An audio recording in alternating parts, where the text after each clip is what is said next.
Meeting चालू आहे हां चला ते बस ना आणि काय नको ना तर ह्यावर्षी धरणाच्या विहिरीजवळ आपल्याला थोडंसं सेटलमेंट दिसली, त्यामुळे आपण धरणातला पाणीसाठा जो आहे तो एक 40 ते 45% नियंत्रित करणार आहे. त्याच्यासाठी जी आत्ताची लेवल आहे 106 सध्या धरणाची लेवल आहे, तर त्याचा जो अतिरिक्त साठा आहे तो आपण चॅनेल करून नाल्यामध्ये सोडणार आहे, पण तो नियंत्रित पद्धतीने, आणि धरण आपण 105.5 लेवलला आपण भरणार आहे ह्यावर्षी.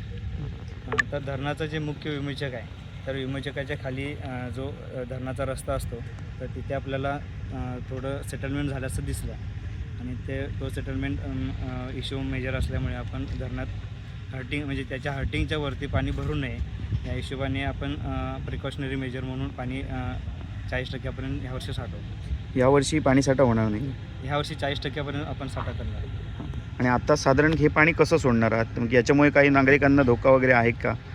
तर आपण हे नियंत्रण पद्धतीने, म्हणजे आपण वेस्टवेअरच्या ठिकाणी आपण पिशव्या लावून प्लस आपण जिथून चॅनेल करतो आहे, तर तिथे पण आपण कॉशनरी मेजर घेऊन आपण ते पाणी नियंत्रित पद्धतीने सोडणार आहे. तर आम्ही माझ्या वतीन लोकांना आम्ही एक आवाहन करतो आहे की उद्या सकाळी 9 वाजता आपण ते काम हातात घेणार आहे. तर कोणी नदीच्या पात्रात किंवा मासेमारी करण्यासाठी किंवा जनावरांना धुण्यासाठी पाण्यात उतरू नये. आणि सध्या काय कंडिशन आहे? तर धरणाचं बांधकाम 1972ला सुरू झालं आणि 1977ला धरणाचं बांधकाम पूर्ण झालं.